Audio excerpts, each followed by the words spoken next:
చాలాసార్లు పదే పదే నేను అనేక సందర్భాల్లో కూడా చెప్పాను అధ్యక్ష. ఇది చాలా భావోద్వేగం, చాలా త్యాగాల మధ్య నడుమున వచ్చిన స్టీల్ ప్లాంట్ అధ్యక్ష. ఇది గతంలో కూడా గత వైసీపీ పాలనలో కూడా అది ప్రైవేటీకరణ జరగబోతోంది.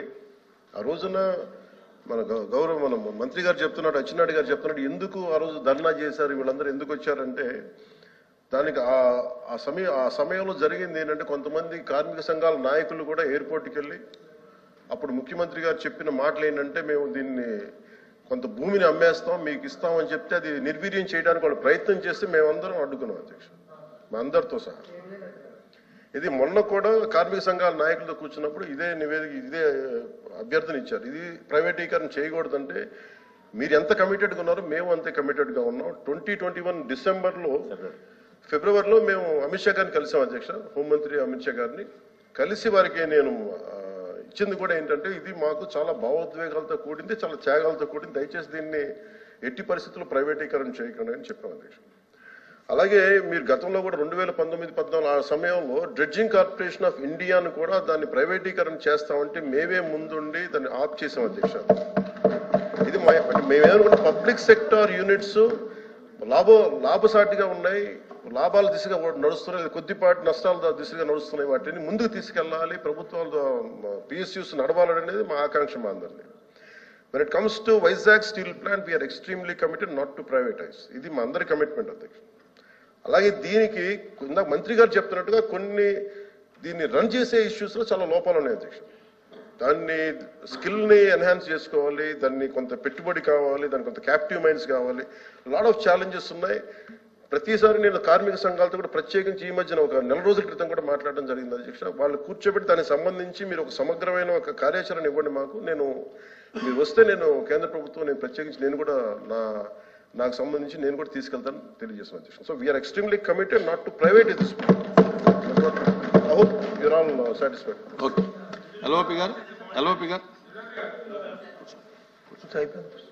కూర్చో. అధ్యక్ష, ఇది చాలా సెంటిమెంట్తో కూడుకున్న అంశం అధ్యక్ష. విశాఖ స్టీల్ ప్లాంట్ ఇది ఇంతగా వారు చెప్పినట్టు ఇది ఒక పార్టీకో లేదా ఒక వ్యక్తికో ఒక సంస్థకో సంబంధించింది కాదు అధ్యక్ష. ఇది విశాఖ హక్కు, ఆంధ్రుల హక్కు. ఉమ్మడి రాష్ట్రంలో ఉన్న ఆంధ్రుల తాలూకు హక్కు అధ్యక్ష. 32 మంది ప్రాణత్యాగాలతో అయింది.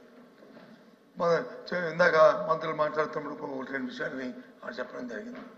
భూములు అమ్మేస్తున్నారు, అప్పుడు ముఖ్యమంత్రి గారు తీసేద్దారు. దానికి కావాల్సిన నిధులు సేకరించుకోవడానికి ఆ రోజు చెప్తున్న ప్రయత్నాలు అధ్యక్ష.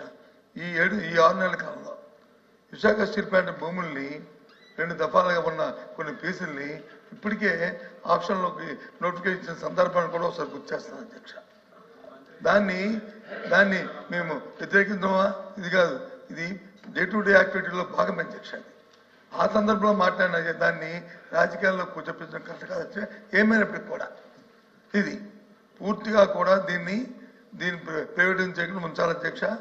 ఆ రోజు స్వయాన ప్రధానమంత్రి గారు విశాఖపట్నం సభకు వచ్చినప్పుడు సాక్షాత్తు ఆనాటి ముఖ్యమంత్రి జగన్మోహన్ రెడ్డి గారు మొత్తం సభా సాక్షిగా లక్షలాది మంది ప్రజలు ఉంటుండగా ఆ రోజు విశాఖపట్నం స్టీల్ ప్లాంట్ ప్రైవేటీకరణ చేయడానికి వీలు లేదు, మేము అర్థిస్తున్నాము, ఇది మా తాలూకా, ఇది మా సెంటిమెంట్ అని చెప్పి ఆ రోజు ముఖ్యమంత్రి గారి సందర్భాలు కూడా ఒకసారి జ్ఞాపకం చేస్తాను అధ్యక్ష.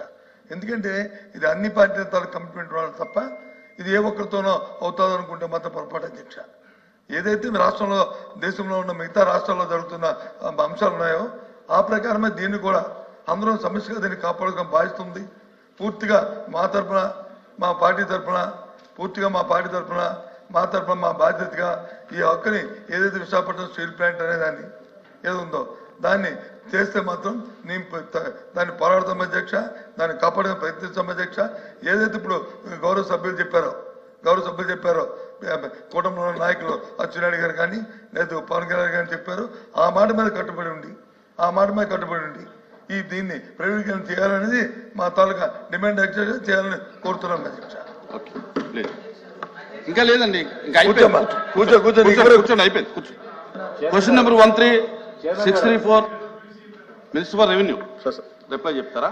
సార్ ప్రతిపక్ష నాయకులు బొత్స గారు అడిగిన దానికి సార్, ఆ రోజున కూడా మేము అడిగింది ఏంటంటే ఆల్ పార్టీ డెలిగేషన్ తీసుకెళ్ళండి అని మేము అభ్యర్థించాం sir. They haven't taken any initiative even then. We are real. ఆ రోజు నుంచి కూడా ఈ రోజు మేము ఒకటే కమిట్మెంట్తో మాట్లాడుతున్నాం, కానీ ఆ రోజున మేము అభ్యర్థించాం అధ్యక్ష, ఆల్ పార్టీ మీరు చేయండి, మేము తీసుకెళ్తాం, మేము అందరం వస్తామని మాట్లాడాం. Maybe they didn't consider it sir అధ్యక్ష. So we want to bring it to that. Sir ఇంకా పెంచొద్దు, ఇంకా పెంచొద్దు. ఇంకా చేయకపోతే అది రికార్డ్స్ లో ఉంటుంది అధ్యక్ష. ఆల్ పార్టీ డెలిగేషన్ తీసుకోవడానికి ఎవరికి అభ్యంతరం లేదు అధ్యక్ష. ఎప్పుడు ఎప్పుడు ఎప్పుడు ఎప్పుడు ఈజ్ స్పైడ్ అప్. వినండి వినండి వినండి, వినకపోతే చెప్తారుగా, వినకపోతే చెప్తారుగా.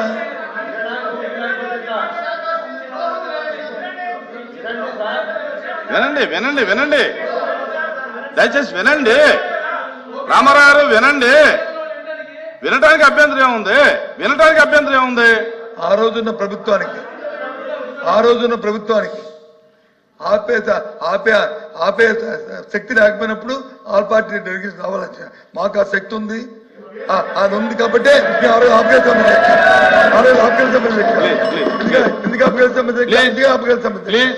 ఇవాళ దయచేసి అది చేయమని చెప్పి రిక్వెస్ట్ చేస్తున్నాను. కూర్చోండి కూర్చోండి సార్. అచ్చెన్నాయుడు గారికి పెంచకండి. కూర్చోమ్మా కూర్చోమ్మా.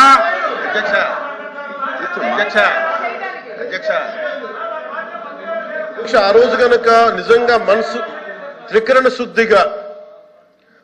శుద్ధిగా వారు కనుక ఆపండి ఉంటే అసలు ఈ రోజు ఈ ప్రశ్న ఉత్పన్నం అయ్యింది. అధ్యక్ష క్వశ్చన్ ఇస్ ఓవర్. కూర్చోండి, ఇంకొద్దు కూర్చోండి, ఇంకొద్దండి ఇంకొద్దు కూర్చోండి ప్లీజ్ ప్లీజ్. కాంట్రవర్సీ అవుతుంది. Question number 13634 minister for revenue minister గారు ప్లీజ్ ప్లీజ్ కూర్చోండి. అయిపోయింది కూర్చోండి. నా కూర్చోండి. అయిపోయింది క్వశ్చన్ అయిపోయింది. కూర్చోండి ప్లీజ్ కూర్చోండి. ఎందుకు కూర్చోండి. క్వశ్చన్ అయిపోయింది. నా మీరు ఇలాగా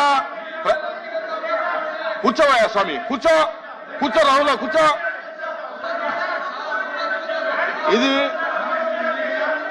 ఇది బ్యాడ్ ప్రాక్టీసు. ఇది బ్యాడ్ ప్రాక్టీసు. నా ఇలాగ మీరు బెదిరిస్తే మైక్ ఇస్తాననుకోవటం అది అసంభవం. మీరు ఈ రకమైన ప్రాక్టీస్ మానేయండి.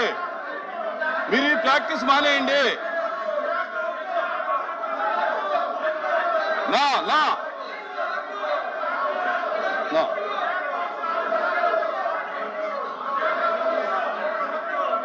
ఎవరు లేదు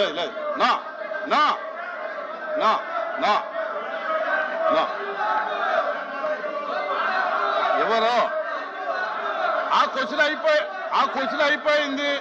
ఏమో లేదు.